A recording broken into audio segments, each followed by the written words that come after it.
UPPSC, UP RO, high court RO के लिए अर्थशास्त्र से संबंधित प्रश्न जितने भी आर्थिक विकास से बन सकते हैं, इम्पोर्टेंट क्वेश्चन, जिद्दी प्रश्न, यहाँ पे एक एक करके हम पढ़ने वाले हैं। पहला प्रश्न है कि वर्ष 2011 और 10-11 में 2004-5 की कीमतों पर निम्न में से कौन सी भारत में प्रति व्यक्ति आय है। तो सबसे पहले आप ये भी बताइए कि सांख्यिकी कार्य व कार्यक्रम मंत्रालय जो एनएसओ है, ठीक है, तो यह जो है एनएसओ है जो कि राष्ट्रीय आय की गणना करता है और इसे जारी भी करता है। और यह दो तरह से एनएसओ राष्ट्रीय आय की गणना करता है। पहला है स्थिर वर्ष पर, एक होता है स्थिर वर्ष पर, एक होता है प्रचलित वर्ष पर। स्थिर वर्ष और प्रचलित वर्ष, अगर स्थिर वर्ष जो है हम 2023-24 के हिसाब से देखें तो 2011 और 12 है। 2011 और 12 जो है स्थिर वर्ष आता है। यहाँ से गणना की जाती है कि मतलब कि इस समय कितने ज़्यादा मतलब कि कीमत थी, और इस कीमत के आधार पर हम आज की इस कीमत पर हम आज की आय गणना करते हैं, पता करते हैं। और इसी के साथ साथ जो प्रचलित आय होती है या प्रचलित कीमत होती है, जो कि सेम जो है ईयर के लिए निकाला जाता है। यानी अगर 2023-24 के लिए अगर हम पता करें कि 2023-24 के लिए अगर जाने कि प्रति व्यक्ति आय क्या होगी, तो यह अधिक होगी 2011 यानी बेस रेट के अलावा। तो यहाँ पे देखिए, तो यह बिल्कुल आज के अपेक्षा से अलग है और इसे हमें जानने की कोई आवश्यकता नहीं है, क्योंकि यह करेंट का सब्जेक्ट है, यानी करेंट का क्वेश्चन है। अगले प्रश्न के लिए, भारतीय अर्थव्यवस्था के संदर्भ में निम्नलिखित कथनों पर विचार करें। पिछले दशक में वास्तविक सकल घरेलू उत्पाद की वृद्धि लगातार बढ़ती रही है। तो बिल्कुल ऐसा यहाँ पे गलत है। कोरोना के समय में जो जीडीपी थी, देखिए एक भी है कि वास्तविक जीडीपी हमेशा नहीं बढ़ती है, बल्कि जो प्रचलित आय होती है या प्रचलित मूल्य पर जो जीडीपी होती है वह हमेशा बढ़ती है, जिसे नॉमिनल जीडीपी कहते हैं। वह वृद्धि तो होती है, लेकिन वास्तविक जो जीडीपी है वह हमेशा नहीं बढ़ती है। इसलिए यहाँ पे यह गलत हो जाता है। पिछले दशक में बाजार की कीमतों पर रुपए में सकल घरेलू उत्पाद लगातार बढ़ता रहा है। बाजार के कीमतों पर यह प्रचलित वाली बात कर रही है, तो यह हम मान सकते हैं, लेकिन पिछले दशक के हिसाब से करें तो यह उतना मतलब सही नहीं है। दशक मतलब 10 सालों के लिए यह इसमें एडजस्ट कर रहा है, तो यहाँ पे यह गलत हो जाता है। दोनों कोई यहाँ पे सही नहीं है। अगला प्रश्न है, भारत में बचत और पूंजी निर्माण की ऊंची दर होते हुए भी समृद्धि दर कम होने का क्या कारण है। यहाँ पे समृद्धि दर कम होने का क्या कारण है, तो यहाँ पे बताइए कि चालू जो कीमत है या प्रचलित कीमत है उस पर भारत की आय क्या है। तो चालू कीमत पर आय क्या है भारत की, ठीक है। और एक जो वास्तविक आय होती है, वास्तविक आय जो बेस रेट पर देखा जाता है वह कितनी है, आपको यह भी बताना है इसी वीडियो में, ठीक है। भारत की अर्थव्यवस्था कितने नंबर पे है, भारत की अर्थव्यवस्था कितने नंबर पर है, यह भी बताने हैं आपको। तो देखिए समस्या क्या है कि हमारे यहाँ बचत भी अच्छा होता है, पूंजी निर्माण भी अच्छी है, पूंजी हम लोग निर्माण कर लेते हैं, लेकिन समृद्धि दर उतनी अधिक नहीं है, उतना नहीं है। समृद्धि दर जो है उतना ज़्यादा नहीं है। देखिए समृद्धि और दो चीज़ होती है,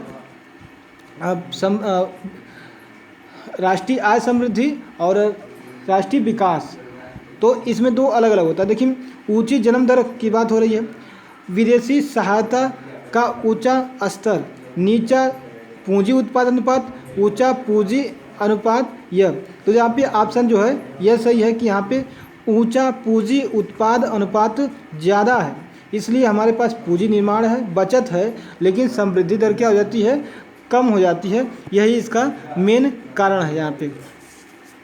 तो यहाँ पे पूंजी उत्पादन जो है, पूंजी उत्पाद, देखिए इसका क्या उत्पादन जो उत्पाद है इसका अर्थ क्या होता है? पूंजी उत्पादन अनुपात जो होता है कि उत्पादन की, देखिए एक इकाई प्राप्त करने के लिए, इसका अर्थ भी यहाँ पे समझ लीजिए कि एक इकाई प्राप्त करने के लिए आपको कंपनी बैठा है, आपको 1 यूनिट उत्पादन निकालना है तो आपको कितनी पूंजी लगानी होगी।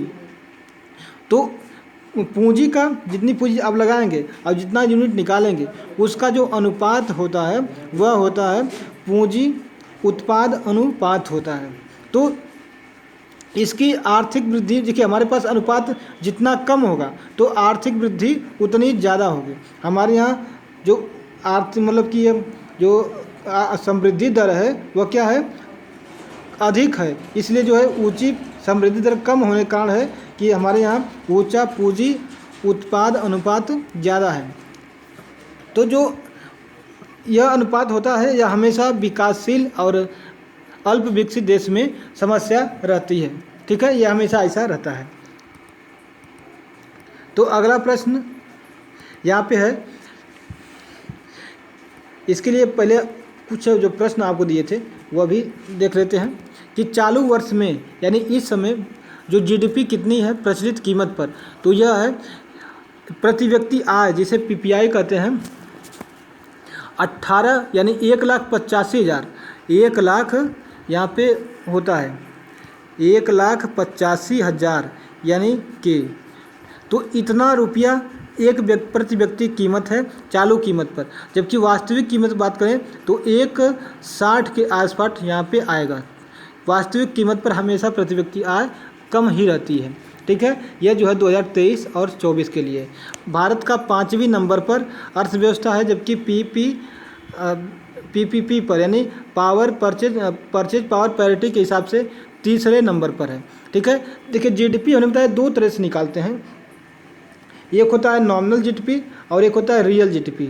जब रियल जीडीपी निकालते हैं तो यह बेस जो कीमत है उस पर निकालते हैं, जो वास्तविक कीमत होती है उस पर निकालते हैं। तो इस समय जो आधार वर्ष है वास्तविक कीमत के लिए 11 और 2012 है, जबकि नॉमिनल जीडीपी के लिए आज का होता है, आज मतलब आज का जो रेट है उसके हिसाब से।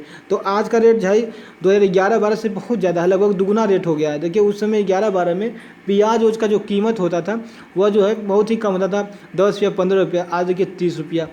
यहाँ पे सोने का दाम देखिए बहुत दुगुना रेट हो गया है। तो पीपीपी यानी नॉमिनल जीडीपी जो है यह पीपीपी बताता है, जबकि रियल जीडीपी जो है यह भारत का जो इस समय वास्तविक जीडीपी है वह 5वें नंबर पर है। ये सब आपको इससे समझना चाहिए, बड़ा ही इम्पोर्टेंट यह सब है।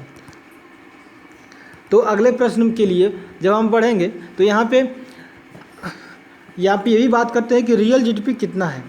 आपको यहाँ पे बात बताना होगा कि रियल जीडीपी कितना है। रियल जीडीपी देखिए हमने जो वहाँ पे आंकड़ा बताया वह प्रति व्यक्ति आय थी, जीडीपी नहीं थी। यहाँ पे जो रियल जीडीपी है वह कितना है, तो 172.9 लाख करोड़, इतना जो है रियल जीडीपी है। जबकि नॉमिनल जीडीपी जो है, यह नॉमिनल जीडीपी कितनी है, तो 193.9 लाख करोड़, इतना नॉमिनल जीडीपी है। देख रहे हैं तो कितना अंतर है, यहाँ पे आप इसे देख सकते हैं। ठीक है, अब फाइनेंशियल ईयर जो है 2023-24 में जो सेकेंड क्वार्टर में आता है, तो उसमें एक चीज़ यहाँ पे देखना होता है कि महाराष्ट्र सबसे ज़्यादा कौन ज़्यादा जीडीपी का हिस्सा है, या जीडीपी सबसे ज़्यादा किसकी है, किस राज्य की है, फिर किस राज्य की है, सबका मिला करके तो देश की जीडीपी निकाल जाती है। तो सबसे पहले नंबर पर है महाराष्ट्र, फिर यूपी, फिर यहाँ पे तमिलनाडु हो गया। तो पहले एमपी का सबसे अधिक पहले ही है, यहाँ पे 32 लाख करोड़ रुपया महाराष्ट्र की जीडीपी है और 29 लाख करोड़ रुपया किसका है, तो उत्तर प्रदेश की है। जबकि तमिलनाडु की 28 लाख करोड़ रुपया है। और यह बाद में जो है यूपी इस साल आगे बढ़ा है, पहले दूसरे नंबर पर तमिलनाडु ही हुआ करता था। अब बता दें कि प्रति व्यक्ति आय में जो प्रति व्यक्ति होता है, इसमें आय में सबसे अधिक किसका है, तो गोवा का है, क्योंकि गोवा में जनसंख्या कम है तो वहाँ पे जितनी जीडीपी है कम से भाग करना पड़ता है, तो वहाँ पे अधिक जीडीपी देखने को मिलता है या प्रति व्यक्ति आय देखने को मिलता है। ठीक है, इंडिया का जो पीसीआई है, पीसीआई क्या होता है, पर कैपिटा इनकम, जो है PCI यहाँ पे है, PCI इसे कहते हैं पर कैपिटा इनकम जो होता है यह है। तो ये देखिए आने वाले दिनों में बढ़ने वाला है, ठीक है। आने वाले दिनों में 2024 के लिए बताया जा रहा है कि यह 2,14 लाख करोड़ रुपया हो जाएगा, यानी 2 लाख या सब मान लीजिए कि 2,14,000 रुपया यह हो जाएगा किसका, तो पर कैपिटा इनकम कब, तो 2024 के लिए। और 8% की वृद्धि यहाँ पे देखने को मिलने वाली है, मिल भी रही है धीरे धीरे। तो यहाँ पे मतलब कि बढ़ रहा है। तो यहाँ पे देखिए सबसे बड़ी समस्या यहाँ पे क्या है कि हमारे यहाँ जो व्यवसाय है वह जनसंख्या ग्रामीण जनसंख्या है और यहाँ पे कृषि में लगी हुई है। बता दें कि 59% जो लोग हैं वह कृषि संबंधित उत्पादों में लगे हुए हैं। जितने भी कृषि संबंधित उत्पाद हैं उसमें लगे हुए हैं 59% लोग, और व्यवसाय जो है कृषि में यहाँ पे लोग रहते हैं, ठीक है। अब इस प्रश्न के लिए बात करते हैं। ये जो प्रश्न है तो यहाँ पे उच्च बचत वाली अर्थव्यवस्था होते हुए भी भारत किस कारण पूंजी निर्माण महत्वपूर्ण उत्पादन वृद्धि में परिणामित नहीं हो पाता है। तो इसमें कमजोर प्रशासन, निरक्षरता, उच्च पूंजी उत्पाद अनुपात, देखिए यह भी है यहाँ पे, यही ऑप्शन यहाँ पे बिल्कुल यहाँ पर भी सही है कि हमारी सब कुछ सही है लेकिन हमारा अर्थव्यवस्था मतलब कि पटरी पर दौड़ नहीं पा रहा है, ठीक है। तो अब जो है फाइनेंशियल ईयर 2024 में, फाइनेंशियल ईयर जो है 2024 के लिए यहाँ पे एक चीज़ है कि जीडीपी जो सेविंग रेट है वह 31.9% है। यहाँ पे जीडीपी सेविंग रेट, जो जीडीपी सेविंग रेट है, जीडीपी सेविंग रेट यह कितना है, तो 31% है। आपको यह ध्यान रखना है, जीडीपी मतलब हम लोग बढ़ा रहे हैं अच्छे से, यह चीज़ है। अगले प्रश्न के लिए, निम्न में से कौन से मुख्य कारणों से भारत में प्रति व्यक्ति आय में वृद्धि दर धीमी है, यह आपको बताना है। इसके साथ साथ आप ये भी बता चलिए कि घरेलू बचत कितना है, घरेलू बचत हमारा कितना है, यह भी यहाँ पे घरेलू बचत कितना है। फिर निजी क्षेत्र का बचत कितना है, निजी क्षेत्र का बचत होता है। फिर यहाँ पे सार्वजनिक क्षेत्र का बचत कितना है, क्योंकि जीडीपी में बचाना होता है और हर एक क्षेत्र अपने अपने स्तर से बचाते हैं। तो सबसे अधिक जो है घरेलू बचत से बचत होती है, 19% लगभग जो है यहाँ पे घरेलू बचत है, जबकि 10% निजी क्षेत्र का बचत है, 10% निजी क्षेत्र का है, और जबकि 1.1% खाली सार्वजनिक क्षेत्र में बचत हमें देखने को मिलती है। इसलिए देख सकते हैं जो घरेलू क्षेत्र है वह बहुत ज़्यादा ही इम्पोर्टेंट है और यहाँ से जीडीपी का अच्छा खासा हिस्सा मिलता है। यानी बचत का सबसे बड़ा हिस्सा किसका है, तो घरेलू बचत का है, ठीक है। तो इसमें देखिए सबसे अधिक भौतिक परिसंपत्ति में बचत होती है, जो भौतिक परिसंपत्ति है उसमें ज़्यादा बचत होती है। फिर वित्तीय बचत होती है, वित्तीय जो है बचत फिर ज़्यादा होती है, और उसके बाद कम वित्तीय देनदारी, ठीक है। उसके बाद जो वित्तीय देनदारी होती है, देनदारी उसमें होता है। फिर स्वर्ण आभूषण में सबसे कम जो है यहाँ पे क्या होता है, बचत हो पाता है, ठीक है। तो अगले प्रश्न की तरफ बढ़ते हैं। अच्छा, इस बार आंसर देख लीजिए पहले क्या है। तो आंसर के लिए पहला है कि आय में वृद्धि दर धीमी है क्योंकि उच्च पूंजी उत्पाद अनुपात है, बिल्कुल यह हमने पढ़ा और यह चल रहा है। जनसंख्या में वृद्धि दर ऊंची है, पूंजी निर्माण की ऊंची दर है, वित्तीय घाटे का ऊंचा स्तर है, ठीक है। तो यहाँ पे बताना है, यहाँ पे केवल 2 सही है, ठीक है। यानी यहाँ पे केवल 1 और 2 बिल्कुल यहाँ पे सही है क्योंकि जनसंख्या दर ऊंची है और उच्च पूंजी अनुपात भी यहाँ पे ज़्यादा है। यक्ष देश में आर्थिक समृद्धि, यक्ष देश में आर्थिक समृद्धि अनिवार्य रूप से होगी यदि, मतलब देखिए वृद्धि कब होगी, जब जनसंख्या में वृद्धि होगी, तकनीकी में प्रगति होगी, यक्ष में पूंजी निर्माण होगा या विश्व अर्थव्यवस्था में व्यापार की मात्रा बढ़ेगी, तब हमारे आर्थिक समृद्धि बढ़ेगी कि कैसे बढ़ेगी, ये आपको यहाँ पे बताने हैं। तो यहाँ देखिए विश्व अर्थव्यवस्था में तकनीकी प्रगति, तो इसका कोई मतलब नहीं है, तकनीकी प्रगति होती है तो बढ़वे करता है। जनसंख्या वृद्धि होगी तो घटेगी। पूंजी का निर्माण अगर होता है तो ज़रूर यहाँ पे बढ़ेगी। तो यहाँ पे ऑप्शन सी के साथ सही ऑप्शन चला जाता है। निम्न में से कौन सा लक्षण है जो भारतीय अर्थव्यवस्था का नहीं है? तो यहाँ पे श्रम का न्यून कार्य क्षमता, प्रति व्यक्ति आय कम है, ठीक है, यहाँ पे पूंजी निर्माण की न्यून दर है और प्राकृतिक संसाधनों की कमी। तो यह गलत है। प्राकृतिक संसाधन हमारे पास बहुत ज़्यादा है, अपार है, लेकिन हम इसका उपयोग नहीं कर पाते हैं। देखिए हमारे पास लोहे बहुत ज़्यादा हैं और लोहा का हम लोग जापान को निर्यात करते हैं और जापान वही हमारे स्टील और अन्य सारे लोहे के सामान बना करके हमें फिर बेच देता है। तो हमारे पास सब कुछ है लेकिन हमारे पास उसका स्ट्रक्चर नहीं है, उद्योग वगैरह नहीं है। निम्न कारणों में से प्रश्न है कि प्रति व्यक्ति वास्तविक आय जो पर कैपिटा इनकम है धीमी बढ़त है, यह किसके लिए उत्तरदायी है आपको बताना है।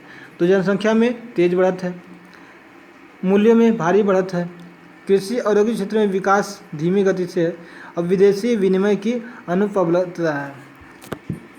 तो यहाँ पे आपको बताने हैं। देखिए विदेशी विनिमय का कोई मतलब महत्व नहीं है, अलग है। तो यहाँ पे ऑप्शन बी जो है 1, 2 और 3 के साथ सही जाता है, ठीक है। जो अगला प्रश्न है यहाँ पे,